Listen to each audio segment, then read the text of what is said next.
All right, well, welcome to our mastermind here for the 1st of February, 2024. I cannot believe that January is already behind us.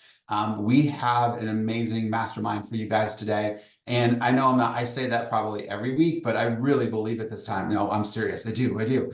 We have a fantastic superstar, Brandon Duncan, sorry, from the Raleigh area. And he's going to be talking to us today about his SEO strategies and his marketing strategies. So, Brandon, why don't you just introduce yourself real quickly and give us a little background? No problem. Thanks for having me on today. I really appreciate it. I am in the Raleigh market. I also service the Triad market, which is the Greensboro area as well too. So I've been in those two markets, mainly in Raleigh for this is year 11 for me. So I've been in business for 11 years. I have a small team. It's me and two other buyers agents. We have a transaction coordinator and an admin at the moment. Um, and yeah, so I've been with Sierra for about, let's see, since 2016.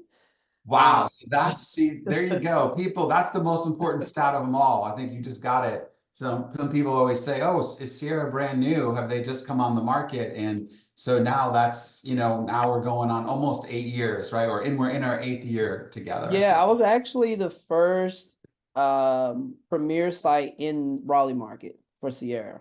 there you So go. Love it. um and so it's been great so far. Everyone at Sierra has been wonderful to work with. So and we've been building our website since then. So it's been really good. And it's just a really integral piece of our business right now. Well, we're going to dive into all those pieces that you've built and how you've kind of layered on that over the years to leverage it. And we're going to get into some statistics as well of some results that you've gotten from the site. So again, I'm Scott DeRider. I would love for you guys to just drop in the chat box where you're listening in from or viewing in from today, so we can kind of get a feel for where is everyone at. And then, like we always do, I want to roll a poll just to start us off, and then it'll kind of help us frame kind of where we're going with our mastermind today. So, we're talking about search engine optimization. So, search engine optimization works best when, right, with website subdomains, when initially building your site, when new content is continually added, and when done by a professional and most likely HTML programmer. So if everyone wants just to go ahead and, we can't vote, but go ahead and answer there in poll number one, we'll pull up our results here in a little bit and speak to them. So, all right. So let me start, Brandon, by talking just or asking you a little bit about some of your stats. And the reason why I want to start off with these, usually kind of leave something like this to the end, because I want people to really I want to pique their attention and catch them, as far as what you've been able to accomplish. So how many organic website pages, and let me just define organic, and I know it's pretty straightforward, but these are not paid traffic. These are people that have Googled something, found your site, and landed on them organically without you having to spend physical money on a Google PPC ad, right? Mhm. So how much, on a monthly basis, how much page views do you get to your site? We're ranging right now between like 4 and 5,000 a month, and it kind of ticks up depending on the busier times of the year. It'll tick up more to like the six, but on average, it's about 4 to 5,000 a month. All right, so we're 4 to 5,000 website visits, right? And Mhm. then, so from there, right, it doesn't matter if people are visiting, it's nice, right? I think you mentioned something called a vanity metric. We'll talk a little bit more about that later. But then how many registrations, organic registrations do you average on your site? So we average between 75 and 100 a month. So that's been the going rate. Back during like the COVID time, we were getting upwards of like 120, 150. Because I was running very little PPC when at that point during COVID. I think my budget was like $300 or so. So it wasn't a lot that I was putting into PPC. But the organic traffic has really carried the website. And that's been, we've been building it out for years now. So it's Right. So, but let me say this another way. You get somewhere in the neighborhood of 75 to 100 people registering on your Sierra website every month without technically having to spend money to get them there. They're Yeah. just I mean, and we're going to talk about your budget and some of the things you do. But that's amazing. That's an amazing stat that you've been able to build. So then from there, right? I think in 2023, we all had, a little bit softer of a year, but you still had a really strong year in 23.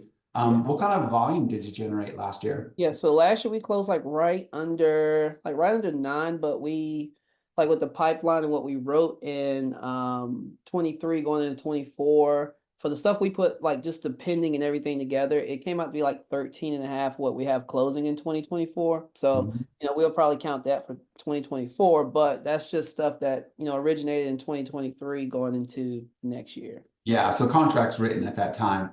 So Yeah. then in realizing that, I think, and we'll get into this a little bit later too, you had about a $30,000, expenses, about $2,500 a month for everything. We'll kind of break all this down. Yeah. But hey, if I'm doing the math, if you guys create about 300,000 in GCI, right, which comes from, that approximate your number of set your volume in at this commission rate in your market, excuse me. So 30,000 to produce 300,000, that's a 900% return on that money that you've been spending. So that's pretty impressive. Yeah, and that's just Sierra because what Sierra budget, and I'll add in like our ISA. ISA was coming in at like 1,500 a month, and they're just working strictly Sierra leads. And then we raised the budget for PPC last year just because it was, I tried to double down because it was a little slower to start out. And I Sure. think we raised that budget up to, I think that was right under 1,000, like 750. And then we had the Sierra, the retargeting, and the retargeting was coming out about 250 to 300 a month. So it's like right at 2,500 a month, like strictly Sierra, you know, Right. that money was put into Sierra. So, Right. Directly into pushing traffic or and working that's not on. including like any platform costs or anything like that. Right. Right. Awesome. Awesome. So, all right. So let's go ahead and just take a look at our polls so we can kind of start diving in here and rolling up our sleeves. So the question was search engine optimization, SEO works best. And then when new content is added continuously, 80% of our audience said that. When done by a professional, 20% said that. So I think our audience nailed it, right? Is that Yeah, new they're right. content is really the key here that needs to be done. So, well then let's go ahead and start diving into this content and what you're doing on your site. So what is your target, like your avatar, like who do you guys go after in the market? Right now, we're really looking like at move up buyers. So that's kind of what we're targeting, just to kind of raise our price point. So we're looking at move up buyers, people that we've worked with in the past, because we built the website off of first time home buyers. Like, if you Google first time home buyers in Durham or anywhere in this area, you'll see my website pops up at the top in Google. But that's kind of how we built it. So now we're taking those people and, making sure we stay in touch with, marketing to them and helping them move up to, bigger homes and stuff now. So that's really where we're marketing, trying to push that price point higher and also trying to, dabble into the luxury market as well too. So that's the goal for us this year. And in some of the content that we're trying to put out now, we'll start to reflect that more going forward. Yeah, so I mean, obviously attracting some of those first-time home buyers has been your original avatar. And I think you boss also kind of specialize in some new construction too, is that right? Yeah, and new construction. So new construction is kind of where first time home buyers and new construction kind of went hand in hand. That's like where our bread and butter was. Like when I started, I literally went to like all the new construction communities. And I tell my agents this now, like all of the agents and on-site people knew who I was. Like I was there all the time.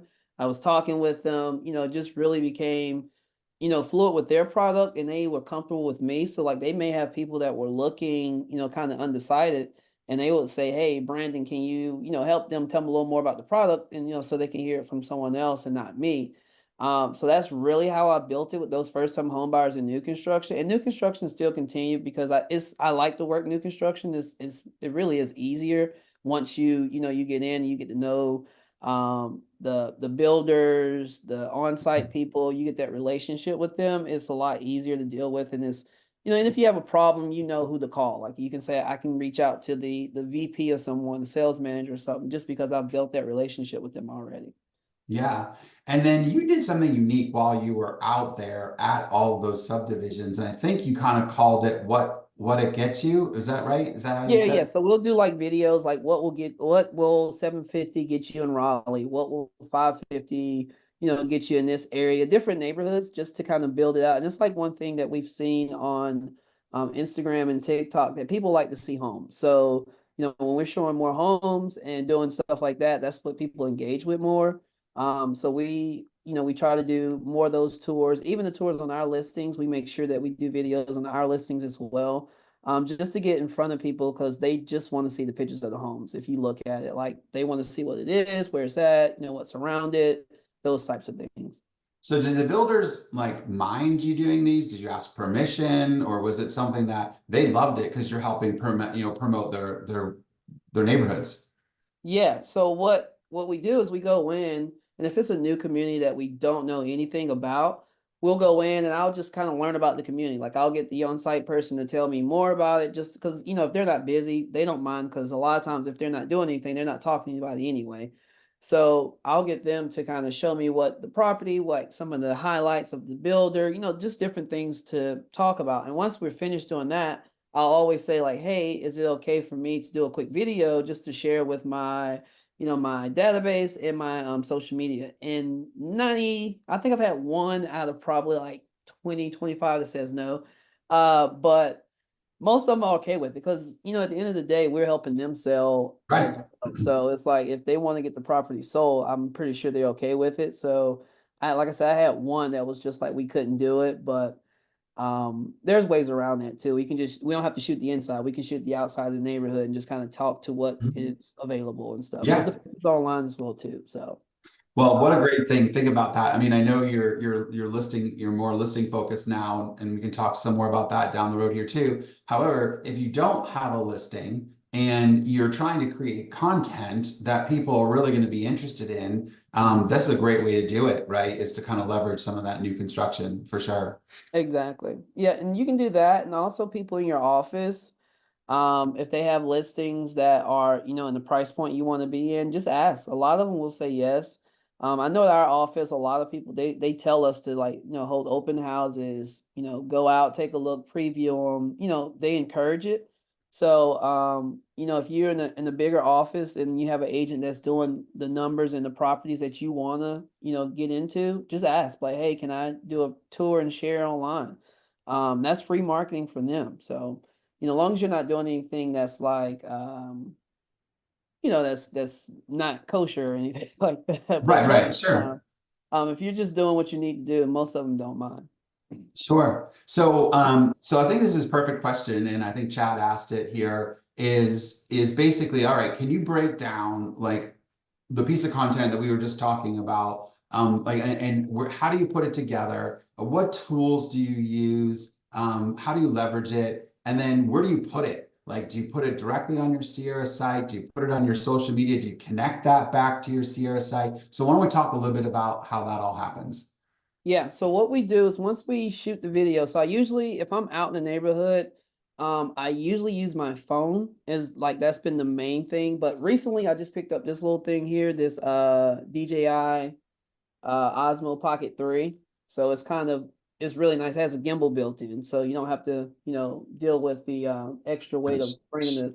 Or shakiness, right? Yeah, yeah. So I usually just use my phone. And so what we do is we take the video, we do it outside. So actually, no, I'll take my phone and drone because I'll have a drone too. So I'll use the drone and get some outside shots of the neighborhood, some outside shots of the house, and then I'll just get like a walkthrough video of me walking through, making sure I hit the main spots. And when we're doing it on TikTok, if it's or Instagram, if the video I have is like super long, we just kind of speed ramp it through certain parts of that, and we use CapCut for that. So I sit down and I'll edit it in CapCut. And I've gotten to the point now where it takes me about 15, 20 minutes to do one, to get it put out if I do it. But we'll take it there. We go to Instagram, we put it on TikTok, we share it on YouTube as well on our YouTube page. And then if it's a really nice one, we'll do a blog post about it. So there's sometimes we'll do like a blog post like where we'll take my Instagram post and we'll put that on the blog post as well just to highlight it. and we always put it in the newsletter as well too. So we'll put it in the newsletter as a day, as a deal of the week, or just a video that we've done. And some of the videos you'll see I have a lot of talking head on Instagram. We'll put those in newsletters as well too. So that way we're getting, all the content we make, we're pushing it out all the time. Yeah, and different ways and kind of repurposing some of the content as well, it Yeah, sounds like. yeah, yeah. Now I know you said you did some of the editing on CapCut. Do you ever leverage any virtual assistants to do any of the editing or anything like that? Yeah, so I use Fiverr, believe it or not. So I went on Fiverr, and what I did is I got like 6 or 7 different gigs to test out who did the best job for one of the videos. And what I did with that is that I, messaged them, and a lot of them will work with you because they're trying to like have a steady income as well too. So what I did is I told them, I was like, hey, if I send you 10, rough cut videos every month, could I get the, like, he was charging I think $40 a video. I was like, can I get it down to $20 because you don't have to do any cutting, you just have to edit it, and I'll give you 10 a month, and he was like, he jumped all over because that's $200 guaranteed income that he has now. And so once I do a video now, I'll go in, I'll edit it, just cut out the parts I don't want in it, send it to him, and I'll get the video back in a couple days. Sometimes it's 24 hours. Um, Yeah. and that way he's been doing my videos. And like if you see like the edits I have on Instagram and stuff, you'll see those are the videos that they are doing for me. Well, that's great. I mean, so then now you've been able to kind of leverage a little bit of your time, and I have to say you have a really cool market update. I think I saw a couple of your little weekly market updates. Tell me a Yeah. little bit about that. Like, how did that start? How do you do that now? I saw someone doing it on Instagram, and I was like, they were just kind of like talking like, oh, it's the weekly, what happened last week.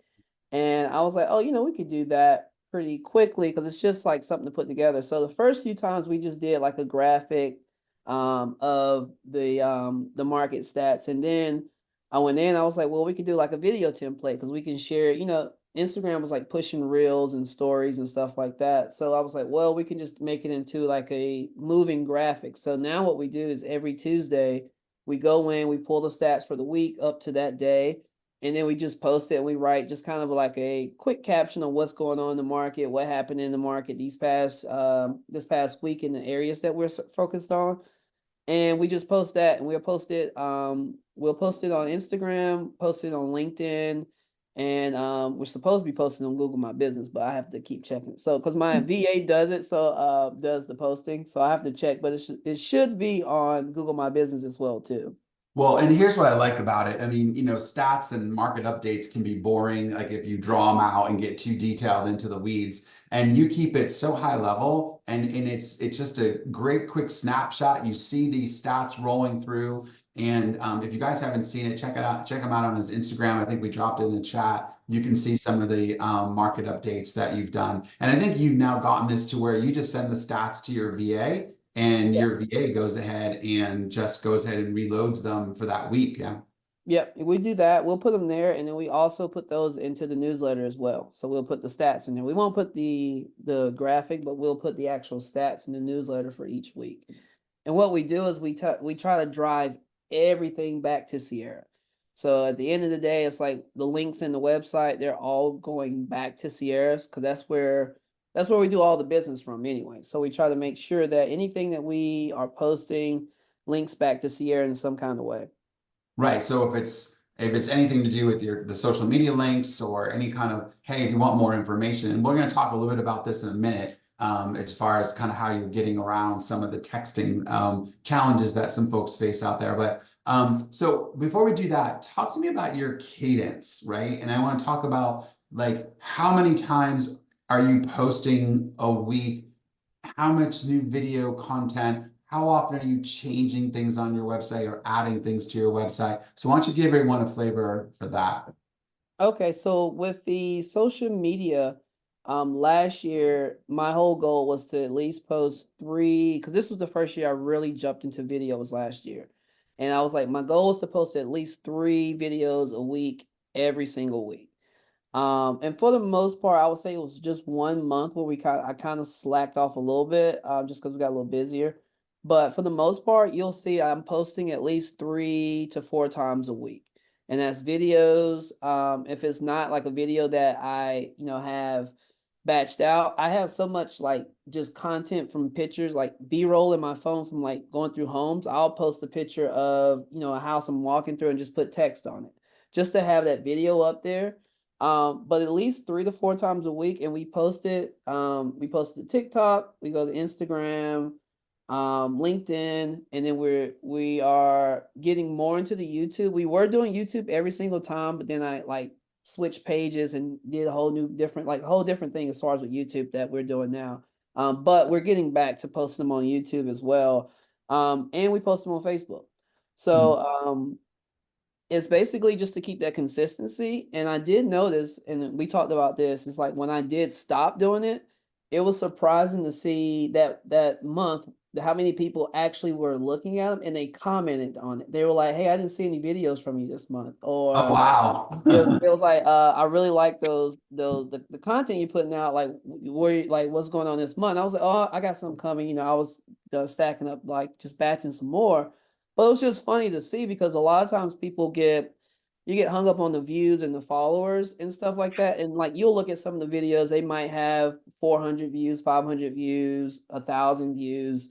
But you'll be surprised at like how many people look at them all the time and they don't ever like them, they don't follow you, but they can talk to you about what you talked into a video. I was at a wedding, I just tell this story all the time, and the guy walked up, he's like, "Man, I love your videos." They're like, "Man, this guy hadn't talked in probably a year or two." And he was like, he said, "And I'm talking to my friends now. I'll be telling them the things that you say in your videos until I get to a point where I can't, finish like the thought. But I'm talking like I know what I'm talking about just because I learned from your videos." And I was Wow. like, "That's cool." And he was like, "Once I get to a point where I can't, then I tell them to call you." But he was like, "They're so like informative and helpful." And I was like, "That's good," because in real estate we get into it, and you only need one person or two people to reach out for a video because we're in real estate. You don't need to. You're not selling like I'm not selling like a smoothie or a sports drink or something where I need to sell 100 of these to make a profit. I just need one person to reach out to say, "Hey, I liked your video. Let's sit down and talk about buying a home." Right. And So I think that that's goes how I back approach to, it. go ahead. No, I said that's how I approached it. I was like, I'm just gonna put this content out and see how it works. And then once I got comfortable on camera, now it's like, okay, now I can kind of pivot to say, okay, this is what I want to do more of. And this is what's working better in our business. But last year was just about putting out content to really get more comfortable on camera and just to like learn, like, okay, this is how Instagram is going to push this certain content that I'm making. So Well, and what I was going to say is we talked about not getting too caught up in vanity metrics, I think was the term yeah. that you used, right? And, I think that's what you're referring to here is, hey, just because a video didn't get 1,000 views doesn't mean it wasn't successful. Because if you Exactly. had 200 views and somebody reached out to you to list their home or buy a home, well, I think that video was pretty darn successful. Yeah, yeah. And I always ask people like where they find me at. And like the last year, I think the last 3 out of the last 4 deals we did, they came straight from Instagram. And they're like, "I saw your videos online." And then or they'll say, "My friend sent me one of your videos and I saw," and then they'll do a lot of times is just go to the video and then they'll just click the links in the bio and sign up on Sierra.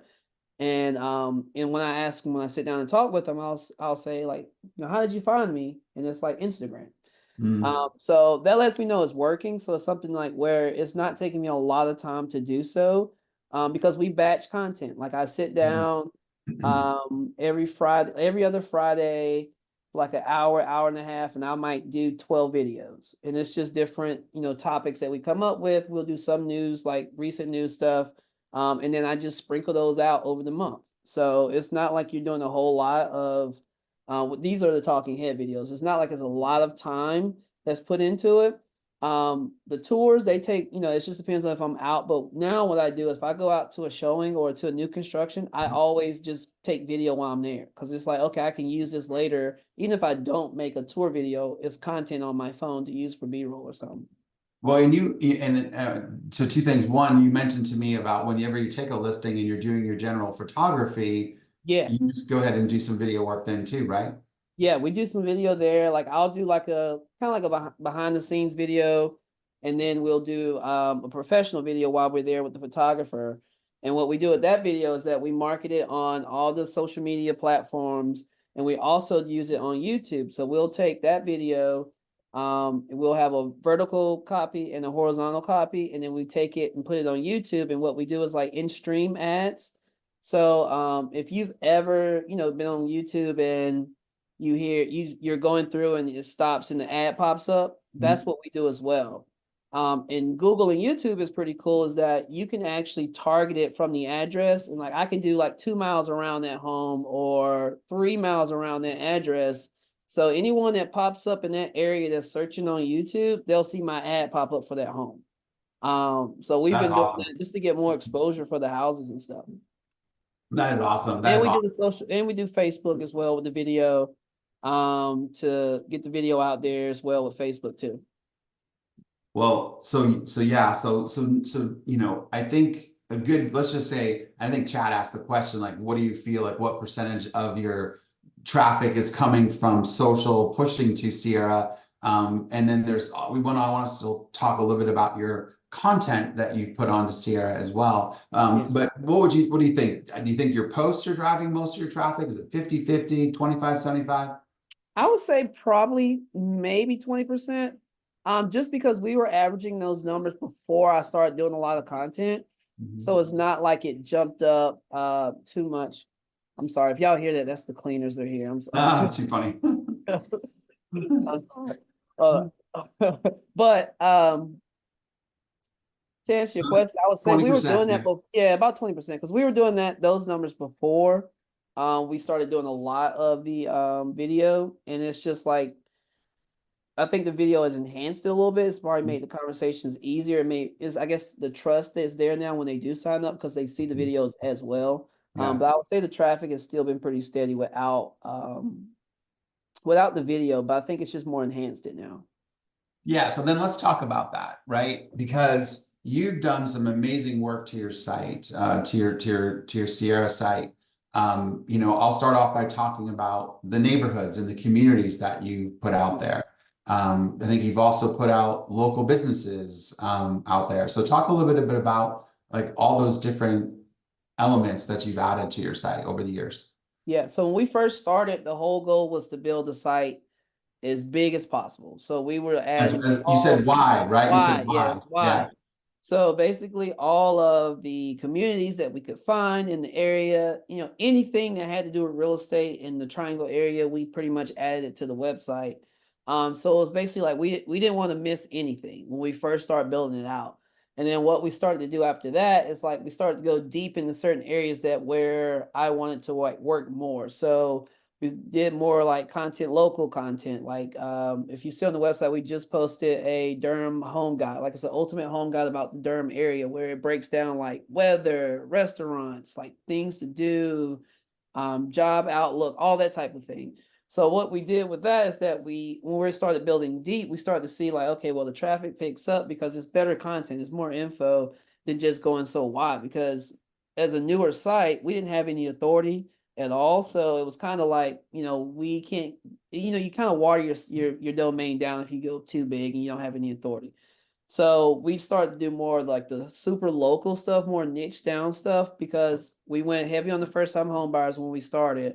So when I did that, we started getting a lot of traffic for first time home buyers because there was not anybody in this area at the time pushing that as much as we were.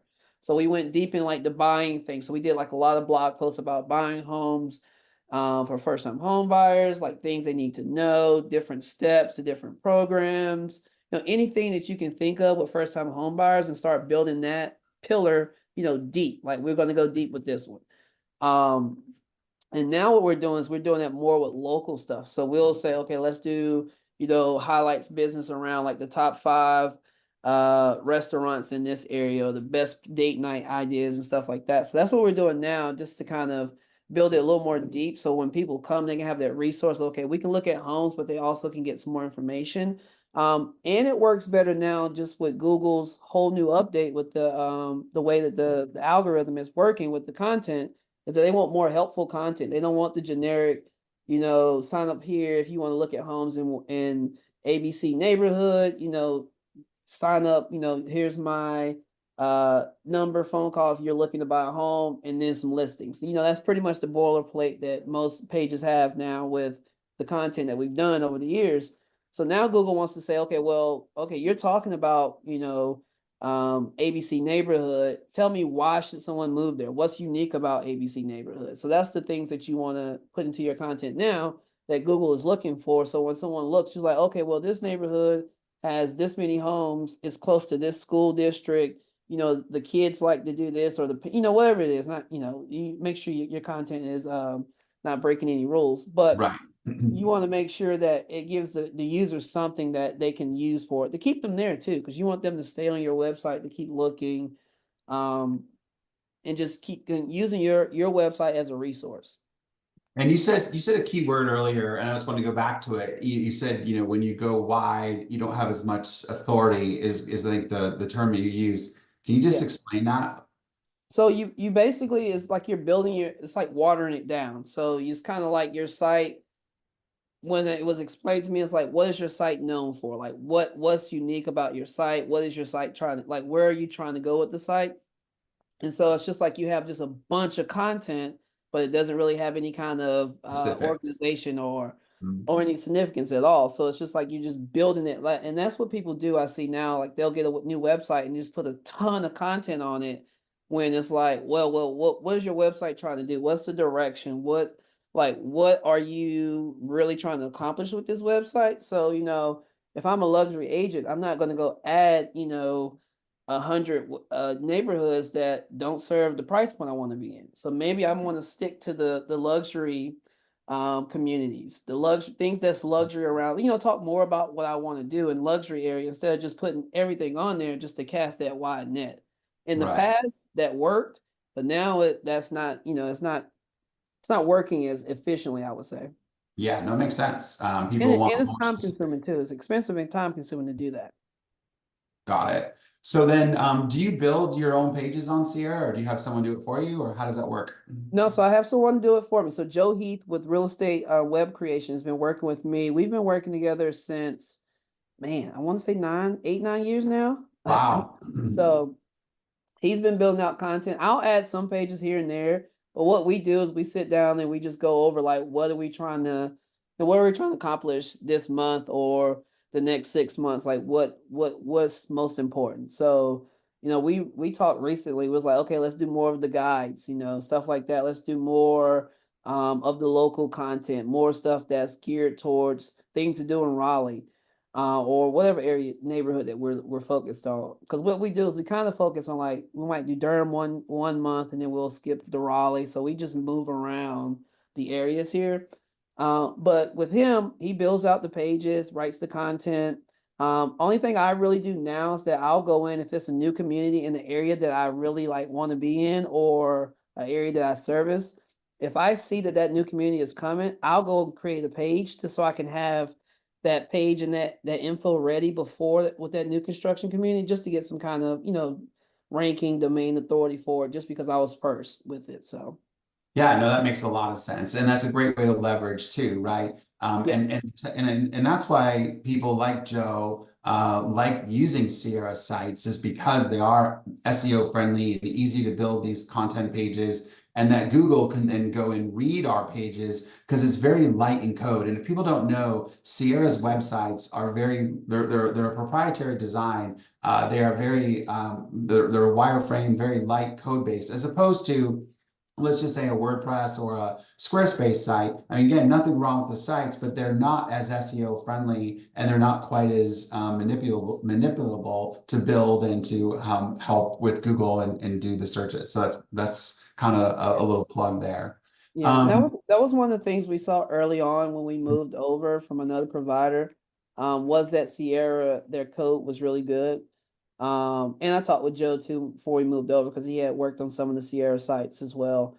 So that was like one of the big things. And I've used all of the systems out there, either by me paying for it, or Company provided or something. yeah, so my company provided. And then I used to also help some of the other agents set up like Facebook ads and stuff when I was doing that early on. So I would get to use their systems to kind of go in and just see how to set their stuff up. But just looking at what Sierra it's been the best as far as like the SEO that we've seen. Another company too that is good SEO, but Sierra is probably like the best all around with like PPC if you do PPC, and then SEO, and then just basically for what you get, the value I haven't seen anything better yet. So Well, there you go. And good. then I think what you're referring to, and thank you for that, is that we do manage Google PPC. So for example, if you guys want to, run some paid advertising, we only do it for like a 10% advertising fee, and then we whatever you want to spend on Google. We're not putting any kind of up charges or requiring you to have a platform fee on top of your Google ad spend. It's a pretty simple formula. And then you mentioned this earlier, and I just want to circle back to this. You talked about retargeting and remarketing. Yeah. And so this is typically done like on Facebook, Instagram, and really it's taking your audience, your database that you've acquired through either organic or through your paid, and then you're kind of retargeting to them and posting up some ads that are obviously related to their home search and their areas that they're looking in. So Yeah, yeah. So we use that with Sierra has that feature as well with the retargeting. So we do the retargeting with them. And basically it takes anybody that's visited our website, anyone that's like interacted with our stuff, it basically presents them homes that they were looking at so they can re-sign up again on the website. So it's right. basically kind of follows them around. I also do some with like just basic stuff that I do, like videos, like I'll retarget homeowners and stuff that go to our website, and it's just like a thing, just letting them know about what's going on in the market, like how rates are changing. It's a video that I made that I'll actually retarget people that are sellers, potential sellers. And then also we have GGMS, and GGMS, they do a retargeting of your database with videos that you make. They have like a generic video up there right now, but if you go in and recreate videos yourself, you're constantly remarketing your database, which I do need to go in and do my videos, but that's a feature that they offer that's really good to keep your face in front of all the people that visit your Yeah, website. and you're talking about like GGMS does have a stock videos that they have. They have an actress that recorded Yeah, them. You can re-record them yourself and yeah. have your own face be up there for sure. Yeah, absolutely. So then you and I, you were talking to me the other day when we just got together about about using polls and stories and people kind of from all over the country. You're telling me kind of answering some of these polls. Why don't you give me a little bit of background on that?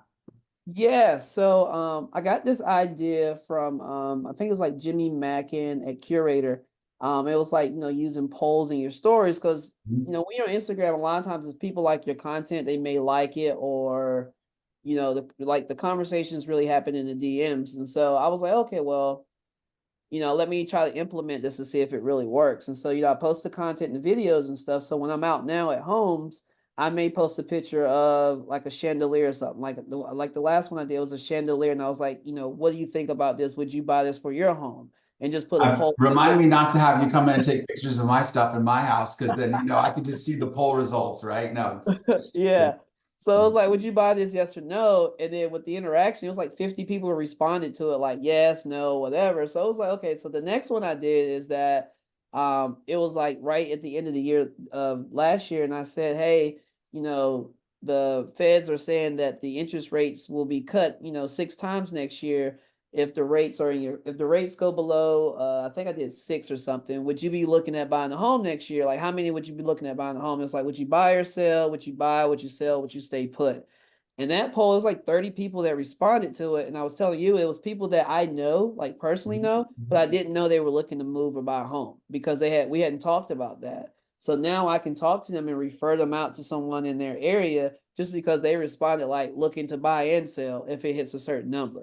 So now it's like, oh, I can start that conversation with them because they responded to the poll, and I can start that conversation with them to say, hey, if you're looking in this area, I work with this person, they can help you out. And then the people in my area, it's just a conversation, reach out to them and say, hey, what were you thinking? Like, what are your plans are to kind of figure out more of how I can help them.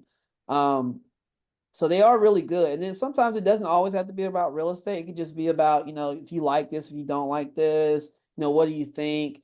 when you're doing, just to keep that engagement up with people on Mhm. social media, because that's the main thing I've seen with social media is engagement.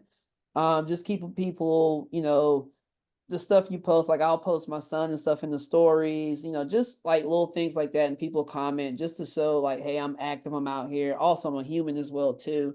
Right. But I'm also selling real estate in the stories, and then we have the content that we do as well too. Well, like guys, if you're not connected to Brandon on social media or any other way, you might want to connect with him because if he's got a referral to give, who knows, you guys could be referral partners here across the country.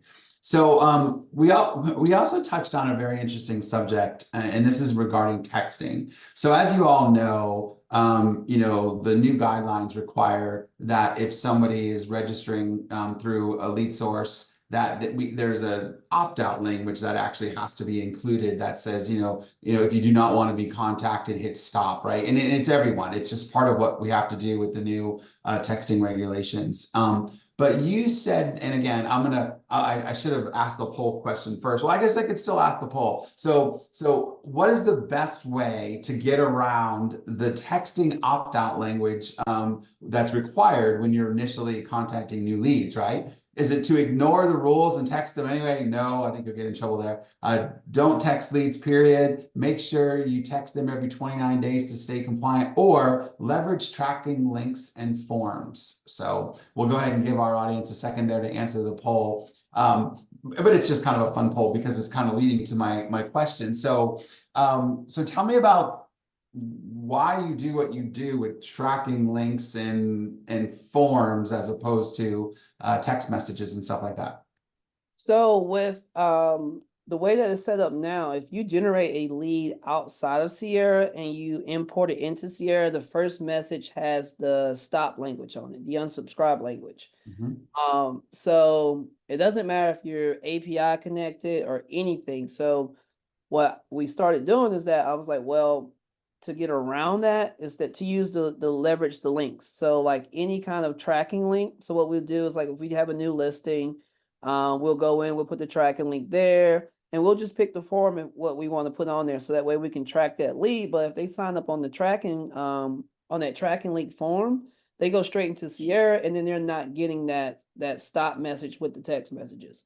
So we'll leverage that when we do like links on Facebook for the properties and stuff. So when you click that link, it goes to the tracking link. It doesn't go to a lead form or anything like that.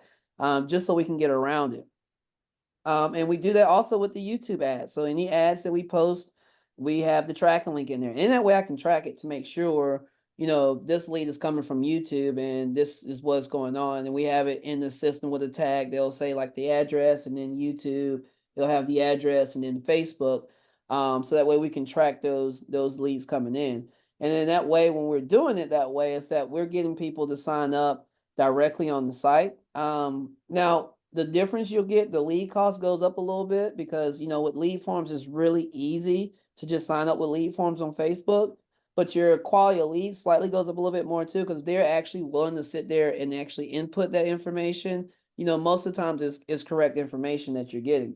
Right. But And that they was the wouldn't way. fill it all out. Mhm. Yeah, yeah. So that was the major thing because I hated sending out that stop message on the very first text. Because a lot of times people just say stop just out of habit. It's just like stop. Yeah, They we don't call that read a the message. reflex no, right? Just Yeah, stop. it's Yeah. like Mhm. I'm just browsing right now. Stop! Don't text me anymore.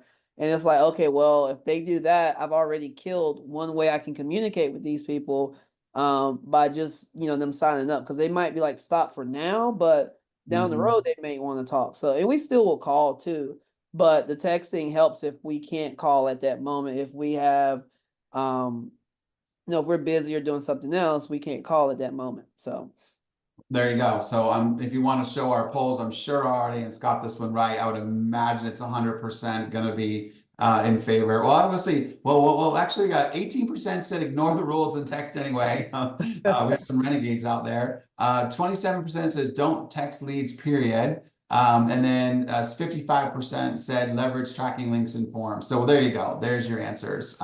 There is a way to do it to still receive those leads and not necessarily have to use those opt-out messages. So thank you for sharing with that. All right. So what else do we say that we needed to talk about? I'm trying to think about this here. I think we, Yeah, we were just talking about like as far as like content for 2024. And just like personally, what I see that works the best right now is the home tours. Any content where you're showing like giving value of stuff that geared towards your local area, and some of the talking head stuff like that I do on Instagram. That's explaining the process, because you'll be surprised at like how many people don't know what DTI means, or don't know what like here we have due diligence. Like a lot of people don't understand what due diligence is. So it's like if I can make a video to explain that, that's great. And the cool thing with those types of videos is that they're evergreen. Like I don't have to make that video again. Like I can like and I repost content. Like I'll make something and it's like if it did well, I may wait 6 months or two to, even faster than that, and I'll repost it. If especially if it's an evergreen video, just because, at that time I posted it, someone else made it, they may have not seen it. They were not of yeah, they weren't following you or they weren't watching you at that time. yeah, so it's like Right. I'll repost those content, and then what I do on social media, like TikTok and Instagram, to kind of like switch it up a little bit, is that I don't post the same videos the same day on the same platform. So like I Mhm. may post a video I did about buyer tips on Monday on Instagram, and I'll take that same video and post it on Wednesday on TikTok. And then I may post it Thursday on Facebook. So that way I can just kind of see like, well, okay, what days and stuff, just different kind of content works. And it just gives it some kind of little flavor to where if someone clicks through my social media, it's like, oh, this is different stuff that he's doing, but it's still video content. So it's just like to kind of keep, I guess a little flavor on it's a little more time consuming to do that if you don't have someone helping you, but it also just keeps it unique in my opinion, my timeline. So it doesn't look the same every time you click on each video. That Each makes sense, right? yeah, Because yeah. So it you're doesn't look the moving same when the, you click on each platform, basically. yeah, no, I like that. It's like, so basically it looks different when you see it. So then do you use a calendar? I think Chad was asking here, like, do you have a content calendar or anything that you use to keep consistent, or is it all up in your head? Mainly it's all up in the head, but the thing that's consistent is the every other Friday. Every other Friday at 6 o'clock, I sit down and do content, no matter what. Like that's the day and time that you can't get in contact with me to do anything. And I'm sitting down doing the batch content. And then after I do that and it's edited, I just, trickle it out throughout the week. The only thing that's super consistent is the newsletter and the market update every Tuesday. That's the one that's consistently every Tuesday you're gonna get the market update, and then every Mhm. Thursday we're sending out the newsletter to our database. But Okay. the other stuff is like I sit down on that every other Friday. So like this Friday is a content day. So Friday at 6, I'll sit down, do my content, and then I'll get it edited, and then it'll be the content coming out for the following month, and so on. Yep. That's great. And by the way, everyone's eaten up your idea of rotating your content on Tuesday, on Wednesday, on Thursday, and Friday to your different platforms. Yeah. I see Barry out there. Hey, Barry, giving you some flames for that suggestion. So he was much appreciative of that. So good takeaway right there. Well, awesome. Anything else that we missed? Any closing thoughts? Uh, Not that I can know. If anybody has any questions, I mean, I can answer. Yeah, I've been watching the chat as we go and trying to grab them and ask them kind of in my questioning to you and referencing a couple that Chad threw out there. And Jennifer, I think we may have answered yours as well, is that yes, there are instructions in the knowledge base in Sierra on how to use tracking links. So, and then, if people don't know this, once you're in Sierra and you go to our training area, there is a way to go down to schedule a one-on-one with our team. And so if you have something specific like setting up your tracking links and you want to work on that, and it's not one of the regularly scheduled, sessions that we have out there, you can name your topic. And you can work with Casey and other members of our team to get help on just executing that one little thing. And think about that. If you kind of work with our team every once in a while and you execute one thing and execute another thing, you're going to start to kind of build out all of the power of Sierra. So Yeah. And awesome.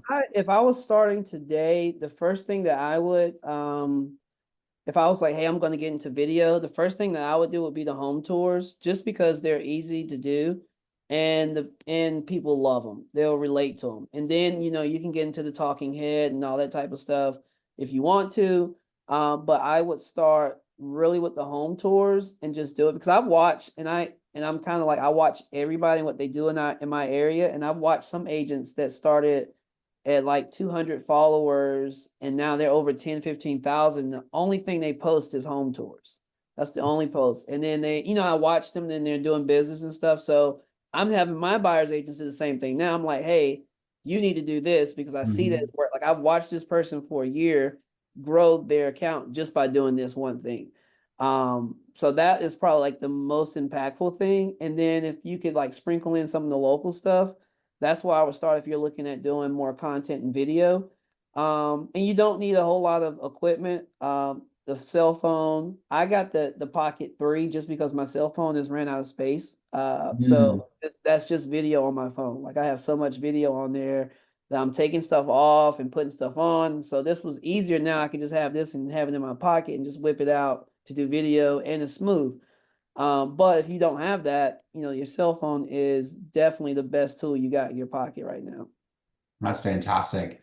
Well, I tell you what, man, this has been amazing content today. I've loved all the great takeaways that we've learned from you. And so we really appreciate you coming in as a guest. So, hey guys, if you found this content helpful today, please invite a friend to come back and take a look at our this version and our past versions in the past. If you have some feedback or suggestions that you would like us to cover in an upcoming mastermind, you can send it to hello@sierrainteractive.com. And with that, I just wanted to say thank you so much again, Brandon. This was phenomenal, and we'll can't wait to maybe do it again in a couple months. Yeah, thank you for having me. I really appreciate it. All right, you're welcome. Thanks again, everyone. Have a great afternoon. Take care.